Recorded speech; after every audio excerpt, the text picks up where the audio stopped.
I just thought I'd run out in the orchard for a few minutes and kind of show you what's going on here. I don't know if you can see that, but yeah, there's another rainstorm coming, so I better be fast because it's not a nice warm summer rainstorm like we get in Utah sometimes. It is colder than crap. So last week I was out here in the orchard and the plum trees had all blossomed out. Well, it looks like a lot of them have been pollinated, and so it looks like that some of them are going to go ahead and probably going to be plums. And that was pretty much the only thing that was out.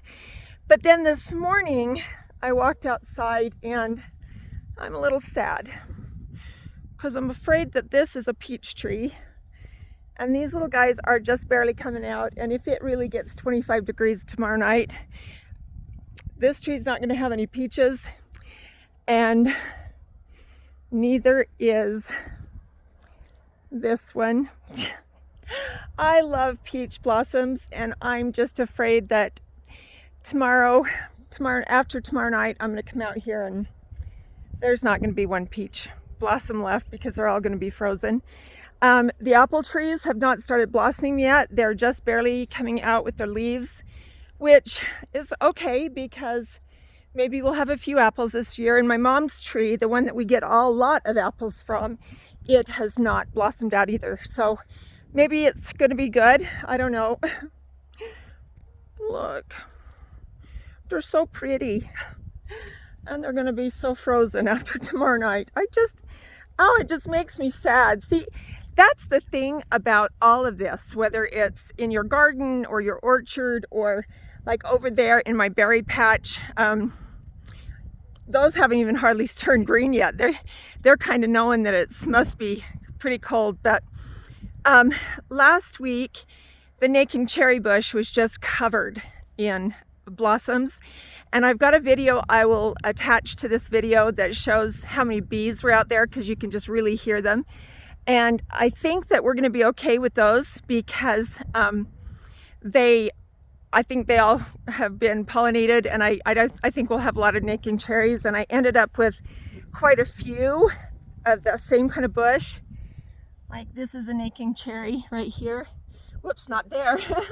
This right here is a Nanking cherry. So I think we'll have plenty of those. But the thing about those cherries are that they're just these little teeny tiny things, and they've got a pit that is almost as big as the cherry.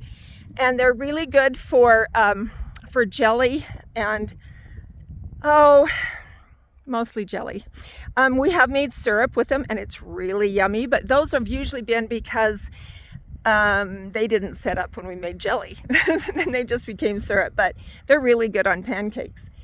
But this is just kind of sad out here today because I've got one little tree over there that's a cherry tree, and it's not very big, but it's got like half a dozen cherry blossoms, and I don't think I'm gonna have any cherries either. But oh well, I guess that's just kind of the thing.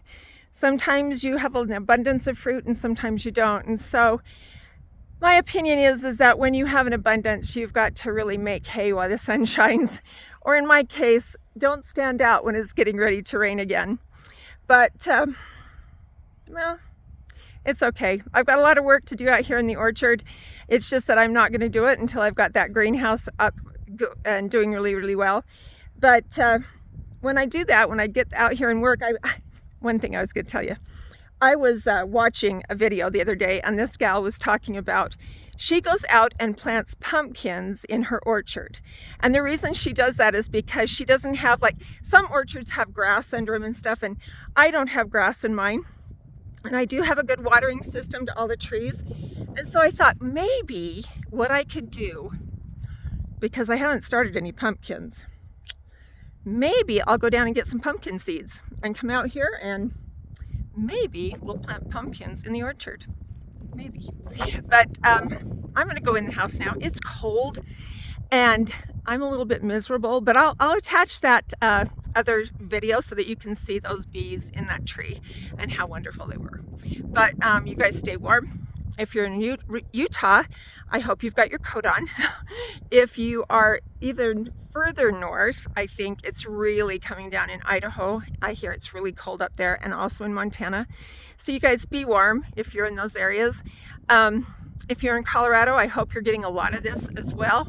I was in Colorado, or I was part of some meetings, some Teams meetings the first week in April with some people in Colorado, and in that area they haven't got very much snow, and so they were talking about how maybe they would only have the irrigation in the ditch for maybe 6 to 9 days. And I thought about all these people that are here in the Uinta Basin where I live, and especially in my little hometown. We sit right along a river, and we have a lot of farmers, a lot of hay fields, and I just felt so much just depressed for those people, because we are very fortunate that even on dry years we have enough water for a full irrigation system, or a full irrigation year. So I live in the best place on earth, and I know right now, as I'm shivering, you guys are probably wondering if I really do, but I do. It's absolutely the best place ever. So go get a coat on, start a fire, turn the heat up, whatever it is you do to keep warm, and I'll talk to you later.